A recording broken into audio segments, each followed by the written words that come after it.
Bonjour et bienvenue sur la chaîne Feel the Game pour une nouvelle vidéo consacrée à Ark Nova, un jeu qui a été sorti en 2021 et qui est peut-être arrivé chez nous courant 2022 et qui s'est présenté comme un Terraforming Mars killer. Donc le thème c'est quoi? C'est un zoo comme vous le voyez, et donc l'idée ça va être de construire un zoo et de le remplir de plein de petits animaux les plus mignons possibles, tout en remplant un certain nombre d'objectifs. Alors je vais vous présenter dans un premier temps le contenu de cette boîte, une boîte qui est quand même assez lourde, et assez grande d'ailleurs, hein. Lourde pas tant que ça, mais quand même qui a quand même du volume, un peu en dehors des standards, et je vais vous présenter très rapidement son gameplay, mais pas très longtemps, juste pour que vous ayez une petite idée de comment ça joue. Et enfin, je vais vous donner mon avis sur ce jeu qui a fait l'objet notamment d'une extension il y a encore peu de temps. Voilà, écoutez, sur le contenu, je vous propose, alors on peut aussi ouvrir la boîte par le dos, comme ça vous aurez peut-être une idée. J'ai l'impression que c'était fait à l'envers, mais pas vraiment. Voilà, donc en gros, vous allez avoir un grand plateau de jeu avec un jeu de cartes. Donc ça m'a rappelé, moi, la première fois que j'ai joué, un petit côté Wingspan. Alors, par contre, ils préviennent tout de suite que c'est du 14+. Le jeu est pas si compliqué que ça, mais effectivement, dans la partie chronique, vous allez voir qu'il y a peut-être des choses à dire. Il se joue de 1 à 4 personnes, donc il y a un mode solo qui a été mis en place. Il dure entre 2 heures, 2h50. Après, ça dépend du nombre de joueurs et un petit peu de votre connaissance du jeu. Alors, pour le solo, moi, j'ai pas fait de solo à ce jeu-là, mais j'y joue à 2. Alors j'y joue surtout sur la plateforme, mais bon voilà, ça peut prendre 1 heure. Alors j'imagine qu'avec la mise en place, 1h15, à 2 joueurs qui connaissent bien le jeu, vous pouvez boucler ça en 1 heure, un peu plus d'1 heure. Voilà. Ensuite, vous avez tout de suite, vous voyez, vous avez quand même un peu de phase de rangement, pas mal de matériel, donc le jeu va un petit peu s'étendre, mais voilà. Vous êtes prévenus. Donc est-ce que c'est bien le killer de Terraforming Mars? Voyons déjà ce qu'il y a dans le cœur de la bête. Donc évidemment, on nous propose des règles, c'est la moindre des choses. Ces règles-là, vous voyez que dans le fond, on n'est pas sur un Voidfall, on n'est pas sur un monster. Les règles sont plutôt, là vous avez les 2 plages de mise en place. Vous avez des règles qui sont plutôt simples. Voilà. Après c'est écrit petit, mais il y a quand même pas mal d'exemples qui vous sont donnés. Et on va vous expliquer effectivement les 5 premières cartes. Donc je reviendrai sur la partie un peu gameplay là-dessus. Mais voilà, sur le matériel, alors une petite aide de jeu qui est toujours le bienvenu pour l'iconographie. Mais vous allez voir, avec le jeu, vous allez vite vous y familiariser. Donc un petit plateau de jeu commun à tous. Un gros paquet de cartes, donc beaucoup de cartes évidemment. Là, en voilà de la carte encore, donc des cartes plutôt rigides. Après, si vous allez y jouer beaucoup, je vous conseille de les sliver, mais voilà, elles sont plutôt rigides, elles sont de bonne qualité. Voilà. Après, j'ai pas eu trop de problèmes sur le temps. Ensuite, évidemment, vous reconnaissez un petit peu les jetons couleurs, hein, 4 couleurs pour un jeu qui se joue jusqu'à 4. Des plateaux personnages, donc c'est un peu là qu'on va mettre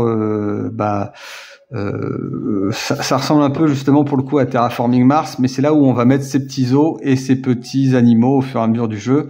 Là vous allez remplir au fur et à mesure aussi des marqueurs. Donc voilà, on peut regretter que ça soit vraiment du très très lisse et que ça risque de glisser. Maintenant les jetons, vous allez voir, sont plutôt de bonne qualité. C'est pas des trucs trop fins, donc ça a le mérite de pouvoir un petit peu bien se coller sur le truc, en sachant qu'on va pas poser vraiment de marqueurs. Enfin, va pas y avoir non plus énormément de choses à poser là-dessus, donc c'est plutôt pas mal. Voilà, s'il est rempli, vous le mettez comme ça. S'il est vide, comme ça, ou l'inverse, je sais plus. Mais voilà. En gros, c'est un peu moins gênant que dans d'autres jeux Terraforming Mars où on a des petits pions. Voilà. Donc ça sera aussi pour le plateau central et vous les inclurez au fur et à mesure du jeu. Voilà. Après, maintenant que ça bouge ou pas, c'est pas très important. Ce qui compte, c'est d'avoir le marqueur. Pareil pour ça. Moi, j'aime bien ces petits marqueurs en carton. Ils sont quand même bien épais. Là, c'est la monnaie, les dollars. Je sais plus comment ils appellent ça, mais voilà. des gros marqueurs bien visibles qu'on a bien en main. Donc en plus c'est bien pour regarder ce qu'ont les autres joueurs. Des petits jetons, là peut-être un peu plus médiocres, des petits jetons bonus que vous allez pouvoir acquérir. Voilà. Donc ça, en plus, ce qui est bien, c'est qu'on a un petit espace de rangement. Donc ça, on est plutôt content là-dessus. Là, vous allez avoir des os. Alors, en fonction de leur taille, vous avez, il y a plusieurs types de tailles. Normalement, c'est quasiment illimité. Vous n'aurez pas de problème de pénurie de os. Là, ça va être le plateau central. Donc, il est relativement grand. Il est même dans le sens où il est tout en largeur. Donc, c'est vrai que sur une table, voilà, ça va prendre de l'espace. Donc, il va falloir avoir une grande table. Donc là, de toute façon, vous n'êtes pas vraiment, on vous a pas tellement menti, hein, parce qu'il y a effectivement un grand plateau de jeu, une grande boîte de jeu qui va avec. Donc là, tout ça, c'est du matériel, notamment pour un joueur. Donc voilà, un matériel qui est quand même présent. Donc là, je vais vous le montrer un petit peu dans sa largeur, mais avec la profondeur de la caméra, vous ne pourrez pas tout voir, évidemment. Voilà. Donc, vous avez compris, on va passer sur la partie un petit peu gameplay, comment on joue à Ark Nova. Donc voilà, vous avez votre couleur. Le jeu va commencer principalement en fait avec une main de départ. Donc là encore, il y a une importance à avoir ces mains de départ. Est-ce que j'ai les bonnes cartes en main? Je l'espère. Donc les cartes du début de jeu, je vais les retrouver. Donc je reprends voilà les cartes de base que vous avez. Ça va être placé. Je crois que je les ai vues ici. Voilà. Ici, donc vous avez 5 cartes. Chaque joueur va avoir un set de 5 cartes. 1, 2, 3, 4, 5. Voilà. 5, sachant que les animaux seront automatiquement placés ici. Et là, vous allez faire un aléatoirement. Bon, là, vous les regardez pas normalement, mais vous les placez aléatoirement, comme ça. Et on retrouve un petit schéma assez classique. Je vais remettre la caméra. Vous retrouvez un schéma assez classique qui est le schéma de plus la carte est en haut, plus elle est puissante. Donc, si vous faites une action mécène et qu'elle est niveau 5, vous aurez une action qui vous fera gagner, jouer une carte mécène avec un niveau maximum de 5. Donc, ça permet de jouer des cartes jusqu'à un niveau X. Construction, plus la construction, si elle est au niveau 4, vous aurez le droit de construire un bâtiment qui a une taille maximum de 4. Si elle est au niveau 2, avec un bâtiment niveau 2. Pareil pour les associations, donc vous aurez la possibilité de faire des actions d'association. Et plus la carte association sera au niveau haut, plus vous aurez la possibilité de faire une action correspondante. Donc là, vous avez ce plateau-là, et là, vous avez le niveau des associations. Donc niveau 2, vous pouvez faire cette action. Niveau 3, prendre ce type de zoo, ce type d'université et ce type d'action spéciale au niveau 5. Donc plus c'est haut, mieux c'est. Et au fur et à mesure du jeu, vous allez pouvoir upgrader ces cartes en les retournant et elles auront une action un peu plus forte, un peu plus puissante au fur et à mesure du jeu. Évidemment, vous ne pourrez pas toutes les upgrader normalement. Normalement, c'est peut-être entre 3, 4 cartes. Généralement, c'est 4 cartes, mais pas toujours. Et donc, vous allez pouvoir un petit peu piloter comment vous allez monter ces cartes. Donc, c'est un truc qu'on voit dans pas mal de choses. Là où je dirais le jeu va commencer vraiment, c'est que vous allez avoir différents types de cartes. Alors, bien évidemment, comme c'est un jeu où il faut poser des animaux, eh bien, vous allez poser ce type. Par exemple, voilà, là, je prends un gros animal, mais voilà, je vais vous donner ce type des animaux. Donc, vous allez commencer une partie avec 8 cartes en main. Vous allez en défausser 4. Vous allez en choisir 8. Il y aura différents types. Alors, parmi ces types-là, vous avez les cartes animaux. Les cartes animaux, ils vont avoir des exigences. Là, va falloir payer 15 pour la poser dans un zoo minimum qui a une taille de 2 ou plus, en sachant que le zoo devrait être adossé à une zone qui est près d'un rocher. Voilà. Ensuite, des fois, il y a d'autres circonstances. Là, il faut que ça soit près de l'eau. et vous allez avoir des caractéristiques de l'animal. Là, on vous précise que c'est un animal herbivore, ici que c'est un oiseau, ici que c'est un lézard, donc ça aura des influences sur le jeu. Pareil, on vous indiquera que vous avez qui vient d'Amérique, ici qui vient d'Eurasie, Eurasie. Donc chaque animal aura au maximum 5 localisations, une des 5 localisations possibles. Il sera de un ou parfois 2 types d'animaux. Et en plus, il y aura un petit côté action. C'est-à-dire que bien souvent, quand vous posez un animal, eh bien, vous aurez un effet qui est lié à la carte. Donc, je le pose, et là, on me propose bain de soleil. Je peux revendre des cartes pour gagner 4 $ chacune. Donc, en sachant que cette carte vaut 8. Donc, si je veux revendre des cartes, eh bien, je vais pouvoir gagner de l'argent. Ces animaux, à chaque fois que vous les posez, ils vont vous faire gagner, entre guillemets, des points. Ces points-là sont quasiment des points de victoire, mais ça va être aussi des points qui vont augmenter vos revenus. Donc vous avez la longue trame qui est ici, le long plateau ici. Donc quand vous êtes ici, eh bien, au fur et à mesure que vous gagnez des points, eh bien vous remontez. C'est les points de réputation, je crois. Et donc, vous remontez sur cette colonne et ça va vous donner des revenus correspondants. C'est-à-dire que au début, je commence par exemple à 0, je pose cet animal, je monte à 3. Donc, désormais, mon revenu est à 8. Précédemment, il était à 5. Si ensuite, je repose cet animal, ben, je vais gagner 4 points. Donc, je vais passer à 7.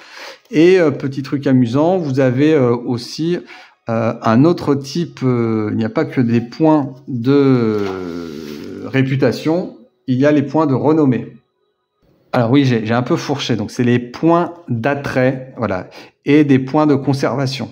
Alors les points d'attrait, voilà, vous pouvez les considérer comme quasiment des points de victoire, ça vaut 1.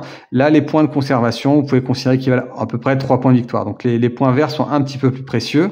Donc la montée des points d'attrait, ça va vous faire plus de revenus. L'avantage des points de renommée, c'est qu'il va y avoir encore une autre piste. Donc c'est un jeu où il va y avoir pas mal de pistes où vous allez pouvoir, enfin pas mal de pistes, quelques pistes plutôt, où vous allez pouvoir monter. Et au fur et à mesure que vous montez sur ces pistes, eh bien vous allez pouvoir débloquer des capacités nouvelles. Alors ça, c'est la partie où il y a le jeu qu'on peut mettre en pause, qui est par là. Donc ça, c'est en fonction du nombre de joueurs. Et ici, alors je vais rapprocher le plateau de jeu pour que ça soit plus clair. Là, vous avez la piste des points de conservation. Donc, vous commencez à 0. Et là, vous allez uniquement sur la piste verte. Et dès que vous allez atteindre des paliers, bah, vous allez débloquer des choses. Là, je vous avais présenté que vous avez le choix entre retourner une des cartes d'action, ou gagner un personnage supplémentaire. Alors, un personnage qui va vous permettre de gagner des nouveaux bonus. Ici, quand vous montez à 5, alors il y aura des bonus qui seront aléatoires, ou vous avez le choix éventuellement de gagner directement 5 $. J'ai appelé ça des dollars pour plus de simplicité. Voilà, mais dans le jeu, ils appellent ça des crédits, donc moi, je vais rester sur le terme de crédit. Donc voilà, les crédits que ça coûte. Donc, point d'attrait ici, ça va vous faire gagner au fur et à mesure du jeu de plus en plus de revenus. Alors, de revenus qui vous aurez à la fin... alors, il y a un déclenchement de fin de, non pas de tour, mais de fin de round, on va dire, qui se fera en fonction d'une piste où certaines actions vont augmenter la possibilité de monter.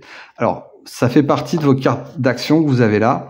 À chaque fois que vous faites, par exemple, cette action carte, bah, vous augmentez la pause de 2. Ici, vous avez le choix entre gagner des crédits. Et que si vous faites gagner des crédits, bah vous augmentez le niveau de la pause. Et donc, il va y avoir aussi dans le jeu un petit côté bluff qui est de qui va finir le tour. Quand vous finissez le tour, eh bien, vous gagnez un petit bonus. Un petit bonus. Alors, ce petit bonus-là qui va vous permettre de surjouer une carte action en lui donnant un petit bonus de +1.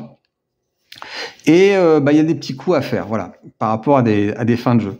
Là, je vous ai présenté les animaux, mais il n'y a pas que des animaux que vous pouvez jouer, parce que ça, fondamentalement, c'est avec cette carte d'action que vous allez pouvoir jouer des animaux. Donc, vous pouvez en jouer 1 ou 2 par tour. Et d'ailleurs, quand vous l'upgradez, vous pouvez plus facilement jouer un dès le début, un deuxième après, et voir gagner un petit bonus université ici. Donc ça, ce sera aussi sur une piste qui sera à suivre et qui vous donnera des avantages au fur et à mesure que vous montez sur cette piste. Voilà. Ensuite... qu'est-ce qu'il y a d'autre d'intéressant dans le gameplay? Je vous ai présenté ça, les animaux. Vous avez aussi la possibilité de jouer des mécènes. Donc le mécène, là, ce qu'il y a de bien, c'est que cette carte elle est un peu versatile, c'est-à-dire que soit vous jouez un mécène. Alors le mécène, c'est lié directement à ça. Là, vous avez qu'est-ce qu'il faut jouer pour le mécène, par exemple. Donc si vous avez un mécène qui coûte 5, alors il y a des mécènes qui valent 4, d'autres qui en valent 3, mais la majorité se situe plutôt vers 4-5, eh bien ça vous permet de jouer cette carte mécène. Sinon, vous pouvez la jouer pour gagner des crédits.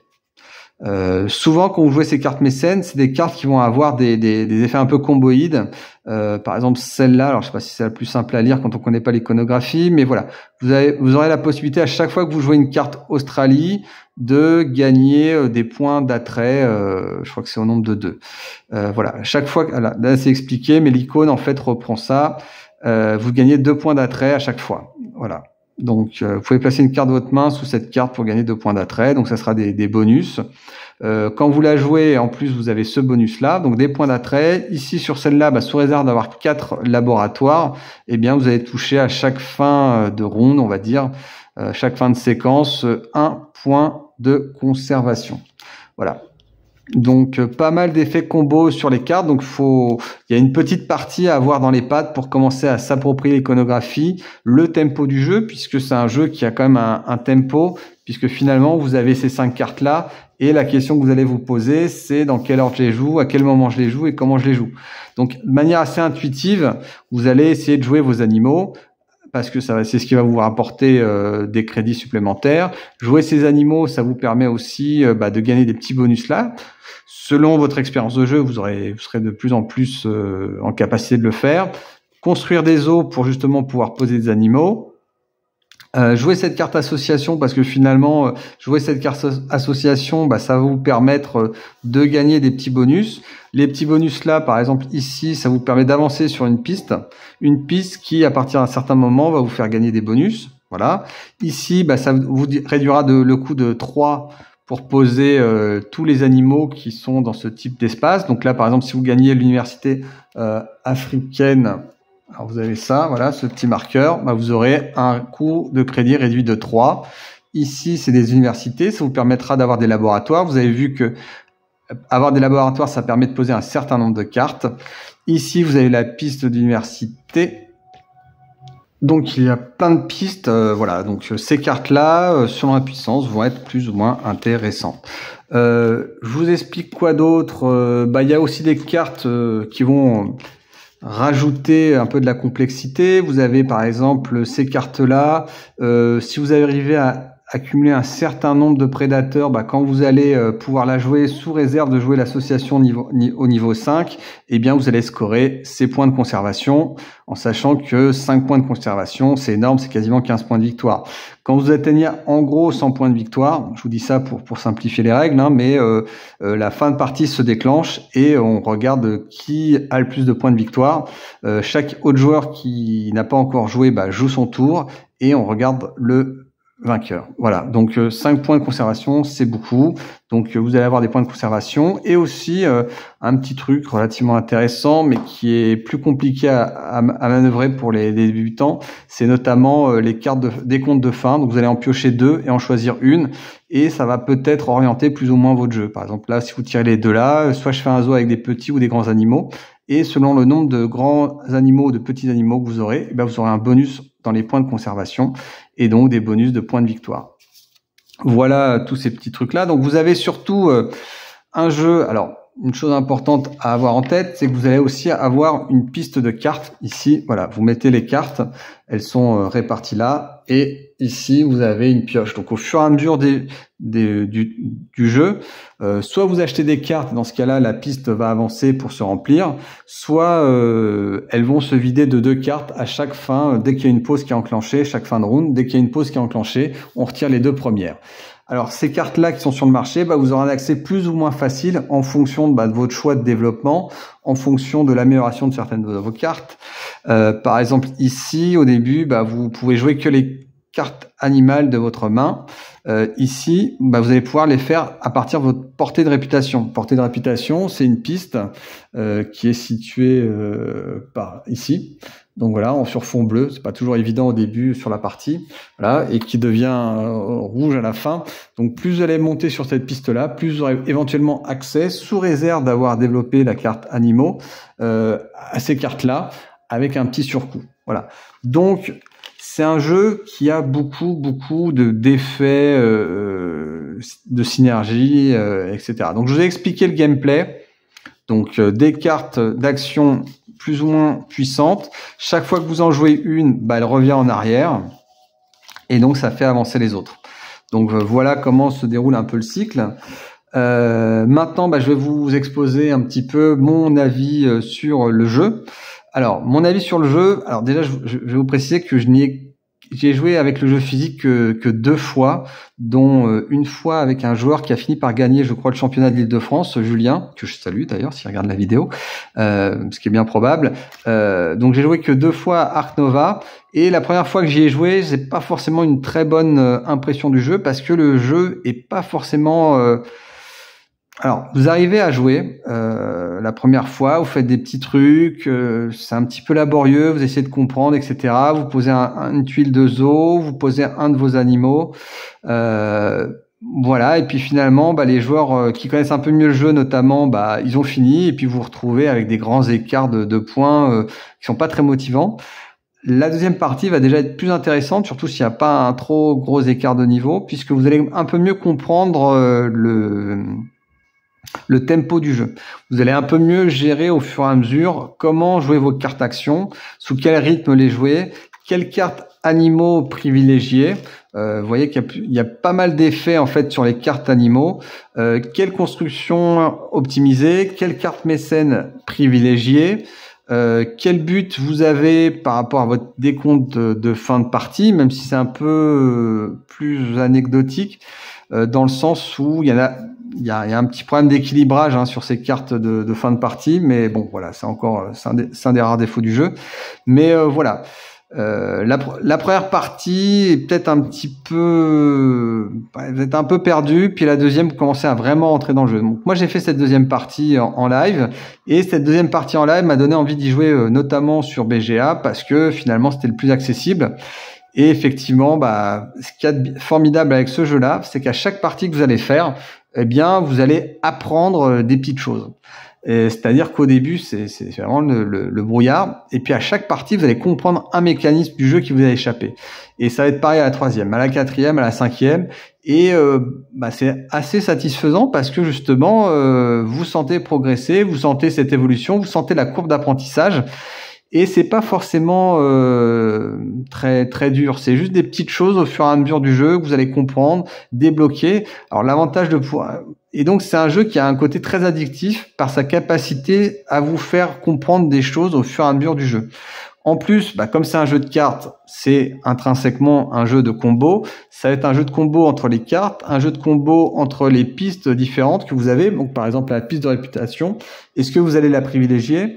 Est-ce que vous allez privilégier certains animaux? Est-ce que vous allez privilégier l'association? Quelle carte parmi les 5 cartes actions vous allez commencer à développer en premier? Parce que ça va aussi influencer votre jeu.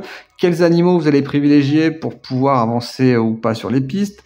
Donc, il y a pas mal de combos. Ici, je voulais vraiment beaucoup moins expliquer, mais par exemple, ici, vous avez la possibilité d'améliorer votre main de cartes. Donc ça, c'est une des premières actions du jeu. Vous avez aussi la possibilité de viser un certain nombre d'objectifs, avec notamment des cartes qui vont... Alors, c'était les cartes que je vous avais présentées pour les prédateurs, mais... vous allez avoir des cartes prédateurs ici. Alors, soit vous allez les piocher directement dans votre main, soit elles vont vous être présentées en début de jeu. Et donc, ça fera partie des objectifs à atteindre communs à tous les joueurs. Et donc, il va y avoir une course notamment pour obtenir le plus rapidement possible ces petits tokens. Alors là, c'est des prédateurs. Ici, c'est des icônes d'Asie. Ici, c'est des icônes d'Europe. Donc, effectivement, va y avoir la course entre les joueurs. Donc, cette course va être intéressante. Moi, la première partie où je l'ai faite, je suis complètement passé à côté de ça, mais a priori, c'est très important. Et a fortiori, oui, c'est très important. Moi, la première partie, effectivement, j'étais complètement, j'essayais tout juste de jouer mon zoo, de remplir avec des petits animaux. Sauf que quand on connaît la partie, ici, la course principale se joue effectivement là-dessus. Si vous jouez pas ça, vous pouvez pas gagner. Donc voilà, il y a une courbe d'apprentissage qui est très forte, très intéressante. Il y a une démultiplication des combos qui est très étonnante. Sur les premières parties, on s'en rend pas compte, mais au fur et à mesure qu'on joue, on se rend compte que les combos sont de plus en plus fortes. Alors c'est pas non plus quand vous jouez, je fais ci qui entraîne ça, qui entraîne ça, qui fait ci, qui fait ça, qui fait ça. Il y en a un peu, mais pas tant que ça. Le jeu reste fluide. Alors c'est peut-être pour ça que justement le nombre de joueurs est assez important dans ce jeu-là. Ark Nova, c'est quand même un jeu que je joue principalement à 2, parfois à 3 pour le plaisir un peu de changer. Mais voilà, Ark Nova, contre toute attente, c'est un jeu qui se joue principalement à 2. Alors pourquoi à 2 ? Parce que c'est un jeu qui est rapide. À 2, vous avez de la tonicité, vous savez ce que vous allez faire comme plan, vous savez plus ou moins en fonction de votre niveau de jeu quels animaux vous allez jouer, vous vous préparez, etc. Donc vous jouez, ensuite l'autre joueur, il regarde la situation, il joue. Éventuellement, il y a des cartes nouvelles qui sont arrivées sur le tableau où il avait pioché des cartes, donc il va les jouer. Et donc c'est un jeu qui se joue à 2 à peu près en 1 heure et donc qui est assez tonique. Quand vous jouez à 3, il commence à y avoir un petit peu de temps mort. Et à 4, ça devient quasiment très agaçant. C'est jouable à 4. Au début, vous pouvez jouer à 4. Vu que vous allez beaucoup réfléchir, c'est pas un problème. Simplement, quand on connaît bien le jeu, on n'a pas envie de passer des plombes à attendre. On sait clairement ce qu'on va faire. Donc, à 4, ça devient trop long. À 3, c'est le plaisir de perdre peut-être un petit peu en contrôle et d'être un peu plus opportuniste. À 2, vous allez forcément, comme beaucoup de jeux euro à 2, vous allez jouer pour vous, pour avancer, mais aussi pour priver votre adversaire de certaines cartes que vous estimez trop puissantes. Donc, pour le contrer, s'il essaye de développer des animaux domestiques, vous allez le priver du lapin. S'il cherche la course et, par exemple, d'obtenir des animaux européens, peut-être que vous pouvez pas le construire, mais vous allez quand même le prendre parce que vous savez que lui pourrait le construire et ça pourrait être embêtant. Donc vous allez essayer de priver votre adversaire de jeu. Donc il y a une interaction qui est très forte à 2, tout en gardant une grande rapidité du jeu. Donc c'est vraiment le jeu parfait pour moi à 2. À mon sens, c'est le meilleur jeu à 2. Alors dans sa catégorie, alors je sais pas si c'est un Eurogame, un jeu de cartes, etc. Mais si vous aimez Terraforming Mars à 2, vous allez forcément encore plus aimer, à mon sens, Ark Nova à 2. Il est moins à l'aise sur les configurations à 4. Là encore, pour moi, ça a été un peu la révélation de l'année 2023 en termes de jeu. La première fois que j'avais joué, pour en revenir à cette histoire, c'est vrai que ça m'avait pas impressionné par rapport à Terraforming Mars. Je trouvais le jeu sympa, les cartes sympas, etc. Mais la profondeur que vous allez avoir au jeu, c'est au fur et à mesure que vous jouez, vous allez découvrir une profondeur vraiment exceptionnelle qui va vous donner envie d'y retourner, d'y jouer. Donc, mon avis, il est dithyrambique. Effectivement, j'étais passé à côté du jeu la première fois que j'y ai joué. Et le fait d'y avoir rejoué une deuxième fois et d'avoir pu rejouer de manière assez souple sur BGA, d'avoir pu enchaîner des parties rapidement, j'ai pu avoir le plaisir de suivre ma courbe d'apprentissage et d'avoir du plaisir à chaque partie que je rejouais, de comprendre des choses et d'avancer. Alors effectivement, par contre, évitez de jouer contre des joueurs qui sont trop forts, sinon ça peut vous écurer du jeu. On sent clairement les différences de niveau et voilà. Quand le joueur est très très bon, vous avez quasiment aucune chance, malgré le fait que ça soit un jeu de cartes. La connaissance du jeu, l'intuition du jeu va être un grand bonus. Après, effectivement, alors j'ai envie de dire quand on connaît plus ou moins le jeu, les cartes vont un peu vous contraindre, vous bloquer, ou voilà. Mais normalement, la richesse de jeu, c'est que il y a toujours des solutions à tout. C'est-à-dire que même si vous piochez des animaux qui sont pas terribles, peut-être qu'en faisant d'autres combinaisons, vous allez pouvoir rejouer cet animal et finalement, il va pouvoir s'inscrire dans un plan de jeu. Ce qu'il y a de bien, c'est que vous avez toujours un plan de jeu pendant toute la partie. Vous savez plus ou moins, alors vous êtes un peu tutoré par ces cartes qu'on va placer en début de jeu et qui vont vous donner un peu des objectifs à faire. Ça, c'est assez central. Mais tout ce que vous pouvez faire à côté, c'est vraiment très profond. Donc vraiment un jeu avec une énorme profondeur de jeu que je recommande fortement, surtout si vous êtes dans des configurations à 2 joueurs, parce que là, vous allez avoir l'un des top jeux de la décennie pour l'instant, à mon sens, dans la matière. Une petite dernière chose que je vais vous présenter. Alors, c'est pour ceux qui connaissent bien le jeu, c'est l'extension Monstres Marins. Monstres Marins, si vous connaissez bien le jeu. Alors moi j'y ai pas encore joué avec Monstres Marins, mais je vois rapidement ce qu'il peut apporter en sachant que j'ai joué une centaine de parties. Donc Monstres Marins va vous apporter pas mal de...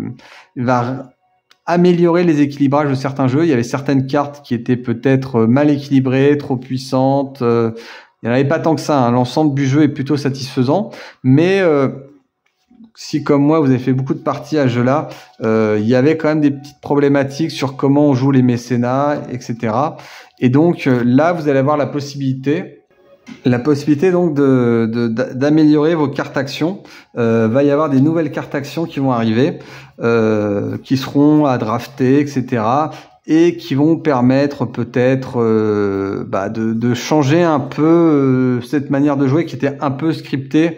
Voilà, vous avez peut-être le renforcement du mécénat qui était un peu un trou dans la raquette, qui n'était pas forcément pris par les joueurs, quasiment jamais pour certains et seulement par les joueurs les plus expérimentés, parce qu'effectivement le mécénat c'est peut-être une carte a priori moins intéressante qui demande un peu plus d'expertise pour pouvoir bien la jouer. Donc vous allez avoir aussi l'introduction des monstres marins, donc une nouvelle catégorie d'animaux. Et enfin, dans les choses intéressantes, vous allez aussi avoir un nouveau plateau de jeu. Alors, ce qui est bien, c'est qu'ils l'ont agrandi. Ils ont compris qu'ici, l'espace était un peu court dans le niveau initial. Et vous allez avoir une nouvelle université. Ça va peut-être vous donner un petit peu plus de grain à moudre plutôt que de vous diriger systématiquement vers cette université qui était souvent très favorisée en début de jeu. Donc, pas mal de petites améliorations, des jetons supplémentaires, des nouveaux fleuves. Vous allez avoir désormais des aquariums de petite ou de grande taille. Voilà. Donc, moi, je vous dis, je n'ai pas encore joué avec Monstres Marins, mais le contenu pour les joueurs expérimentés semble très intéressant. C'est probablement un must-have une fois que vous avez beaucoup de jeux, et je pense qu'une fois que vous l'aurez acquis, vous n'aurez pas trop envie de revenir en arrière, hein. Ça va vraiment... là, vous voyez, ils ont quand même fait des efforts avec 38 cartes de remplacement, c'est-à-dire des cartes que vous allez substituer à d'autres. Donc, ça veut dire vraiment une volonté d'équilibrage. N'ayez pas peur, hein, le jeu de base est excessivement bien équilibré. Ça se voit à peine, les petits soucis. Puis bon, après, ça reste un jeu d'aléatoire. Donc, vraiment, c'est plutôt bien fait. Sur le mode solo, j'en ai pas parlé parce que de toute façon, moi, j'ai jamais joué au mode solo. J'ai pas forcément envie d'y jouer en plus en mode solo à ce jeu-là. Donc, surtout qu'il y a BGA, donc vous allez facilement avoir des possibilités d'y jouer. Et là, il y a un tout petit truc qui m'a l'air pas très important pour jouer en mode solo, mais bon, voilà, je tenais à le préciser. Voilà pour ce que je pense de Ark Nova. Donc, conclusion, qualité du jeu, une profondeur incroyable. Vraiment un jeu qui est très addictif parce que vous avez tout le temps envie d'y rejouer grâce à sa profondeur. Défauts, est-ce qu'il y a des défauts? J'ai envie de dire, voilà, le plateau de jeu, des plateaux de jeu peut-être un petit peu déséquilibrés, j'en ai pas forcément parlé, mais en fait chaque plateau de jeu est différent, donc ils sont asymétriques, donc vous allez avoir peut-être des plateaux de jeu qui sont pas toujours du même niveau. Donc ça, c'était un petit défaut. Les cartes de décompte de fin de partie qui sont pas non plus toujours très équilibrées. Il y en a certaines qui sont plus faciles que d'autres qui sont moins faciles. Et selon ce que vous piochez, ça va être un petit peu plus difficile. Après, le petit côté aléatoire des cartes que vous piochez, il est gérable en cours de partie, même s'il y a forcément des combinaisons qui sont plus intéressantes que d'autres. Voilà, écoutez, si vous avez apprécié cette vidéo, n'hésitez pas à mettre un pouce vers le haut, n'hésitez pas à vous abonner si ce n'est pas déjà fait, et enfin, utilisez les liens pour faire vos acquisitions de jeux avec les liens que j'ai mis dans la description. Merci, très bonne journée, au revoir.